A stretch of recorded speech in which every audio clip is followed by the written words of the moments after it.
Assalamualaikum warahmatullahi wabarakatuh. Halo Sobat Misteri Sunyi Mencekam. Bagaimana dengan rutinitas Anda hari ini? Berjalan lancar? Mudah-mudahan ya. Jumpa kembali bersama kami, channel yang setiap hari selalu menyuguhkan cerita-cerita misteri menarik. Dan untuk kesempatan kali ini kami sudah menyiapkan sebuah kisah nyata misteri yang berjudul Desa Gaib Gunung Lawu. Awalnya mereka bukan 4 orang, tapi 3 orang, yaitu Topan, Fani, dan Enggar. Akhir-akhir ini mereka bertiga kecanduan dengan kegiatan mendaki gunung. Setelah sebelumnya mereka diajak mendaki ke Gunung Sumbing oleh salah satu komunitas pecinta alam di kotanya. Karena memang sudah ketagihan, Topan membuat agenda untuk mendaki ke Gunung Lawu bersama Fani dan Enggar. Setelah deal dengan rencana ke Gunung Lawu itu, mereka berunding kapan dan via jalur mana.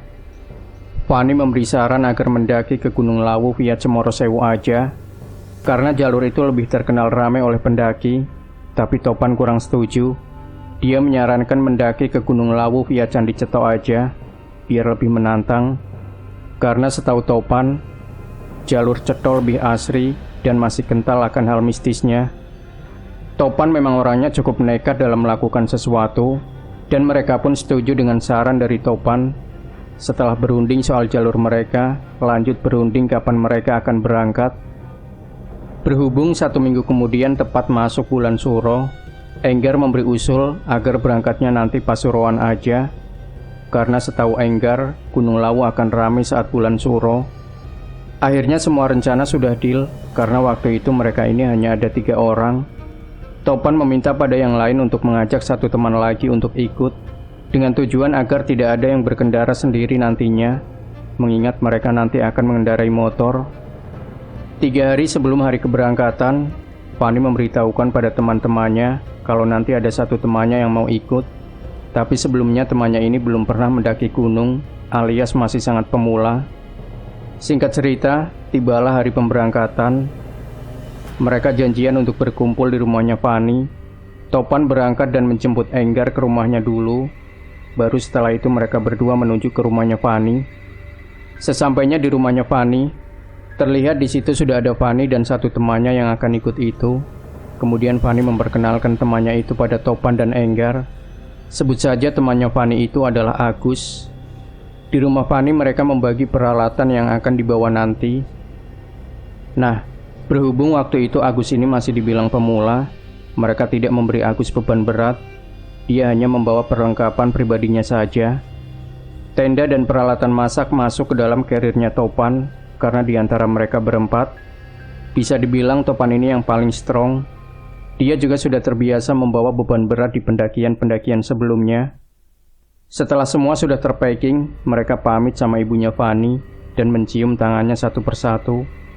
Setelah itu mereka berangkat dengan posisi Topan berboncengan dengan Enggar dan Fani berboncengan dengan Agus. Di perjalanan mereka sempat salah jalan, tapi dengan mengandalkan GPS di HP, akhirnya mereka sampai di pos pendakian Ceto tepat pukul 8 pagi. Sesampai di situ, istirahat dulu baru kemudian meminta izin ke pos pendakian. Siang itu kondisi sekitaran pos cukup ramai oleh pendaki lain. Setelah mendapatkan izin, perjalanan dimulai kurang lebih pukul 9 pagi.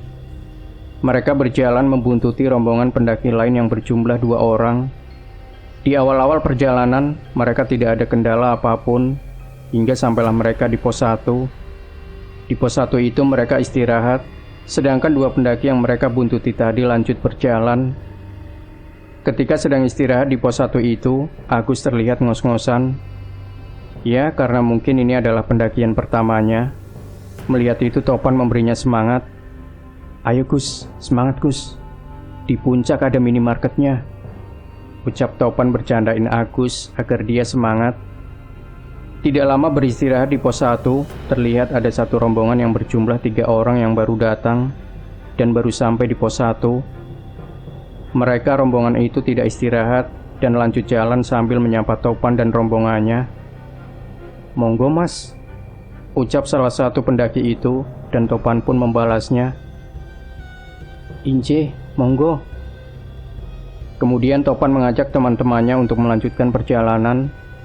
dan perjalanan pun kembali dilanjutkan dengan posisi Topan paling depan dan Enggar paling belakang. Mereka berjalan membuntuti pendaki yang disapa tadi dengan jarak yang cukup jauh. Di perjalanan menuju pos 2 ini, sesekali mereka mengajak Agus untuk ngobrol dengan tujuan agar capek yang dirasakan Agus tidak terasa. Cukup lama berjalan, akhirnya mereka sampai di pos 2 bersamaan dengan rombongan pendaki yang mereka buntuti tadi. Nah, di pos 2 ini terlihat Agus sudah sangat kelelahan. Dia terduduk lemas di dalam bangunan pos dan nafasnya sudah tidak beraturan. Melihat itu Fani bertanya pada Agus, "Kondisi gimana, Gus?" Sambil berusaha mengatur nafas, Agus menjawab, "Gila, capek banget. Puncak masih jauh ya?" "Masih lama banget, Gus. Ini mah belum ada setengahnya," sahut Topan. Mendengar itu Agus terlihat semakin lemas. Dia sudah menghabiskan 1 botol air minum yang dibawanya. Ketika sedang istirahat itu, Topan mengobrol dengan 3 orang pendaki yang juga sedang istirahat di situ. Ternyata mereka rombongan dari Jakarta. Mereka sedang menyusul teman lainnya yang sudah duluan di atas.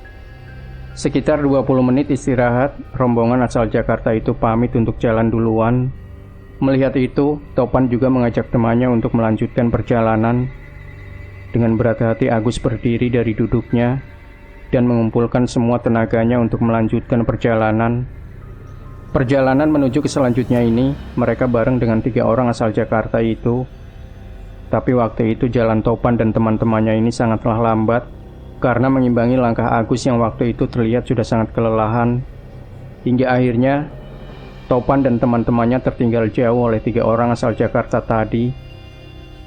Kira-kira di tengah perjalanan menuju pos 3 itu, seringkali Agus mengajak mereka semua untuk istirahat di pinggir jalur. Ada kali kalau 5 kali berhenti.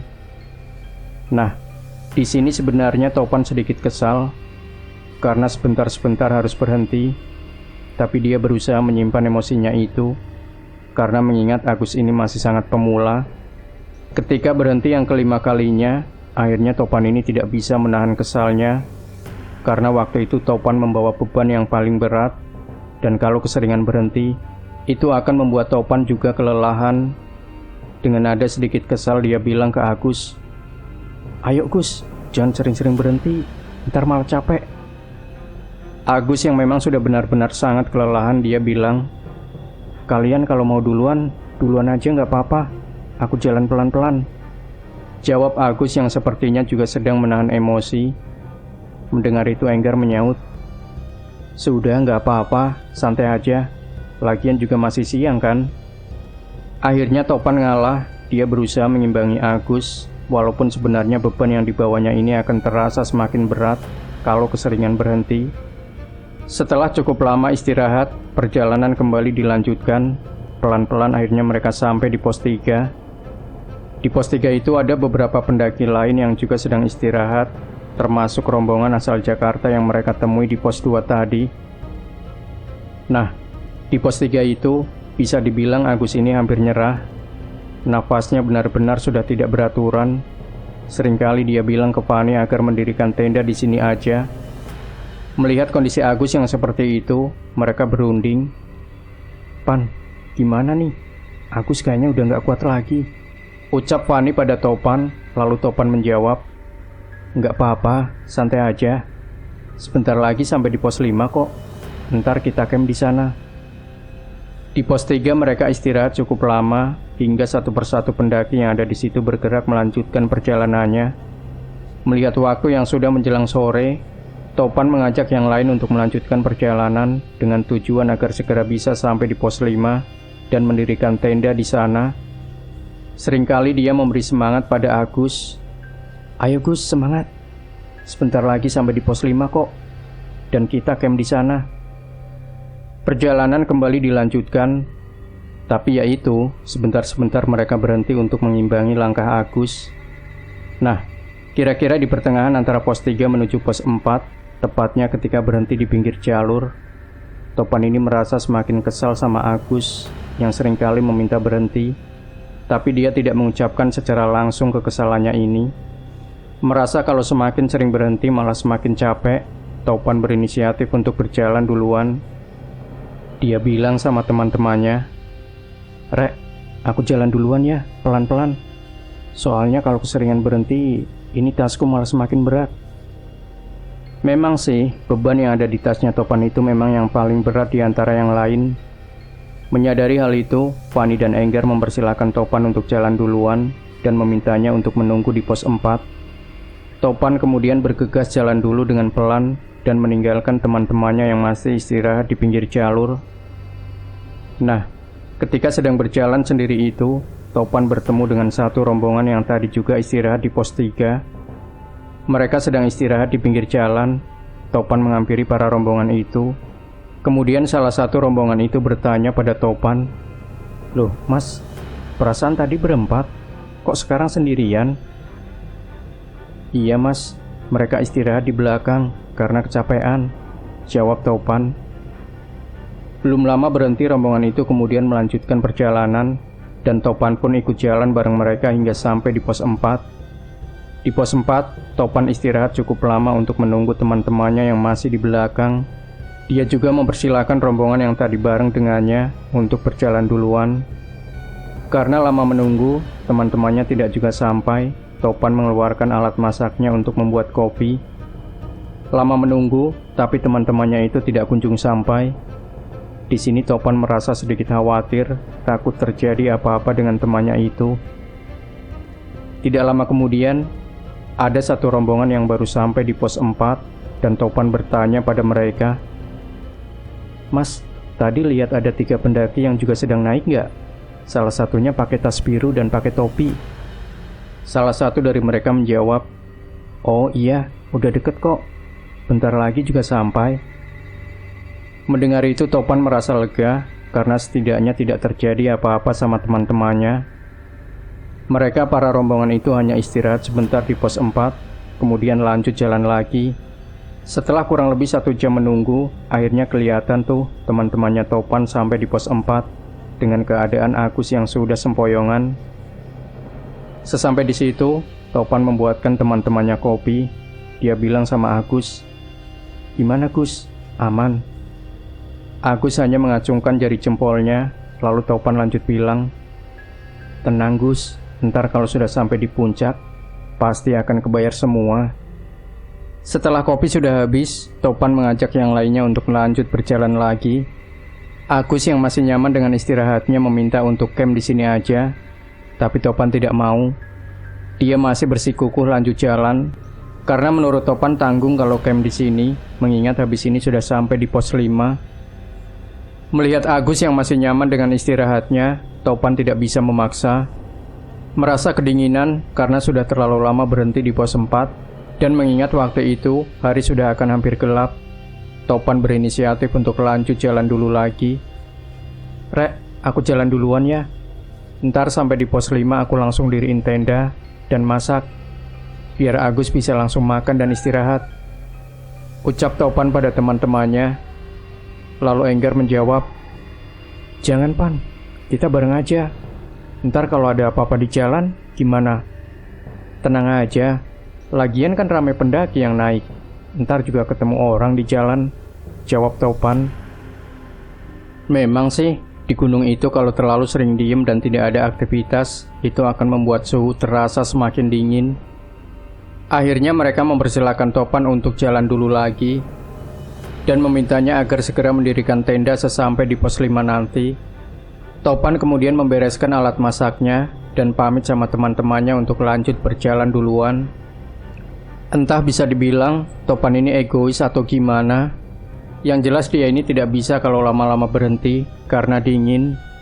Di sisi lain, dia juga tidak bisa keseringan berhenti di jalan karena itu akan membuat tas yang dibawanya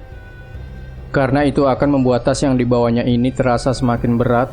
Maka dari itu, dia sering ninggalin teman-temannya. Setelah peralatan masak sudah dikemas, dia lanjut jalan duluan tepat jam 4:30 sore dan meninggalkan teman-temannya di situ. Topan yang saat ini jalan seorang diri, tiba-tiba dia merasa ada yang janggal di dalam pikirannya, tapi nggak tahu apa. Dia terus berjalan, dan selama perjalanannya itu, dia tidak menjumpai satu pendaki pun. Tidak lama kemudian, tiba-tiba kabut tipis turun. Udara pun tidak terasa begitu dingin. Nah, di sini Topan cemas. Dia mengira mungkin malam ini akan turun hujan. Topan tidak terlalu mempermasalahkan soal itu. Lagian dia juga membawa jas hujan. Kalau hujan ya tinggal dipakai aja. Semakin jauh berjalan, kabut yang turun ini semakin tebal hingga jarak pandang kurang lebih hanya 2 meter. Melihat kabut yang setebal ini, Topan berhenti. Dia berinisiatif untuk menunggu teman-temannya, tapi cukup lama dia berhenti. Teman-temannya tidak juga melihat. Hingga akhirnya Topan memutuskan untuk lanjut jalan aja mengikuti jalur. Lagi pula jalurnya juga jelas. Sampai di sini Topan masih belum bertemu dengan pendaki lain satupun. Setelah beberapa meter berjalan, samar-samar di depan terlihat seperti ada sebuah bangunan. Karena waktu itu berkabut, jadi tidak begitu jelas. Melihat itu Topan mikir, itu pasti pos 5 tuh. Dia mempercepat jalannya menuju ke bangunan itu. Sesampai di situ, ternyata itu memang benar bangunan, tapi bukan pos 5. Tidak ada satu pendaki pun terlihat di sana. Bangunannya ini semacam rumah joglo, gelap dan tidak berpenghuni. Topan mikirnya mungkin bangunan ini sengaja didirikan oleh penduduk setempat dengan tujuan tertentu. Tanpa berhenti di tempat itu, Topan lanjut jalan.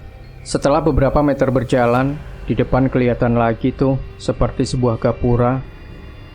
Tanpa berpikir aneh-aneh, Topan berjalan mendekati gapura itu.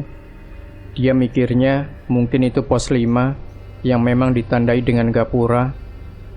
Nah, gapuranya ini unik. Semacam gapura kalau kita akan masuk ke sebuah desa.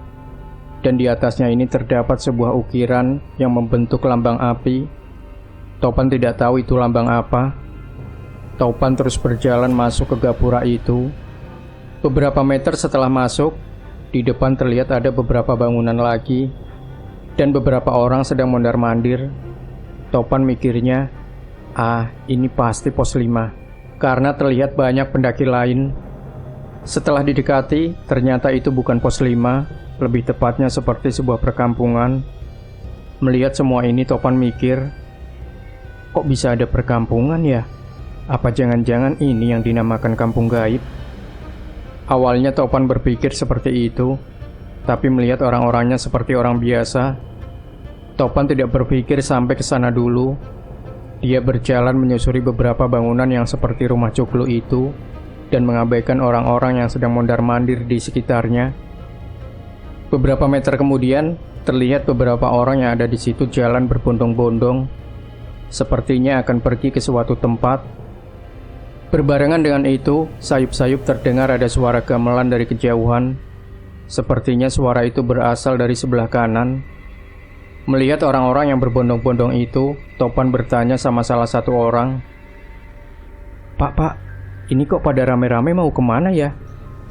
Lalu orang itu menjawab, Loh, sampean gak tahu toh? Di sana ada orang yang punya hajat. Setelah menjawab, orang itu langsung pergi. Karena penasaran, akhirnya Topan ikut berjalan dengan rombongan orang-orang itu. Dan semakin lama suara gamelan itu terasa semakin keras. Hingga akhirnya tampak jelas ada sebuah pertunjukan unik khas Jawa. Jadi pertunjukannya itu ada 3 orang wanita yang sedang menari dengan lincah, diiringi beberapa orang Jawa yang sedang memainkan musik Jawa klasik, dan musik yang dimainkan itu memberi khas tersendiri di kampung ini. Melihat semua itu, Topan berhenti dan memutuskan untuk menonton pertunjukan itu. Musik yang dimainkan benar-benar sangat merdu. Ditambah lagi 3 penarinya berparas sangat cantik dan sangat serasi dengan kemben yang dipakainya. Selendang merah yang ada di tangannya pun dengan lincah dia mainkan seiring dengan tarian yang mengikuti alunan musiknya. Melihat semua itu, Topan benar-benar kagum dengan Gunung Lawu. Ternyata semeriah ini antusias penduduk kalau bulan Suro. Karena terlalu asik menonton pertunjukan itu, Topan hampir lupa kalau tujuannya ini adalah ke pos 5. Setelah ingat, dia pergi meninggalkan pertunjukan itu untuk melanjutkan perjalanan. Setelah cukup jauh meninggalkan pertunjukan tadi, Topan berjalan menyusuri kampung itu. Tapi sudah cukup lama berjalan, Topan masih saja berada di dalam kampung itu. Seakan-akan kampung ini sangat luas. Topan terus berjalan mengikuti jalanan yang ada di kampung itu, hingga akhirnya dia meninggalkan beberapa rumah yang tadi dijumpainya itu. Tidak lama berjalan, kabut perlahan menghilang dan suhu kembali menjadi dingin. Melihat itu Topan merasa lega karena setidaknya hujan tidak jadi turun. Lalu dari depan terlihat ada beberapa warna-warni cahaya tenda pendaki lain dan Topan pun segera berjalan ke sana. Sesampainya di situ, ternyata sudah ramai oleh pendaki lain yang sedang camp dan terlihat Fani, Enggar dan Agus sedang terduduk seperti sedang menunggu kedatangan Topan. Melihat Topan yang baru sampai di pos 5, Enggar bertanya, "Loh, Pan, kamu dari mana? Kita dari tadi nyariin tendamu, malah baru nyampe di sini." Iya maaf, aku tadi nonton pertunjukan dulu di bawah." Mendengar itu Enggar penasaran, dia tanya lagi, "Pertunjukan apa, Pan?" "Itu, tadi ada tari-tarian, pemainnya cakep, jadi lupa waktu." Lalu Fani menyaut, "Di mana ada tari-tarian, Pan? Kamu jangan mengada-ada ah." "Di bawah tadi, yang ada rumah-rumahnya. Emang kalian gak ngeliat?" Enggar yang merasa aneh dengan penjelasan Topan itu, dia mengalihkan pembicaraan dan mengajak yang lain untuk segera mendirikan tenda. Mengingat suhu di tempat itu semakin lama semakin terasa dingin. Setelah tenda sudah didirikan, mereka masak untuk makan malam. Malam itu kondisi Agus terlihat sudah sangat payah. Sementara yang lain masak, Agus berdiam di dalam tenda sambil menutupi tubuhnya dengan sleeping bag. Setelah masakan sudah matang, mereka makan. Setelah itu Agus dan Fani tidur di dalam tenda, sedangkan Topan dan Enggar masih asik menikmati kopi di antara tenda-tenda pendaki lain. Sambil menikmati kopi, Enggar bertanya tentang rumah-rumah dan pertunjukan yang tadi dibilang Topan. Topan pun menjelaskan kepada Enggar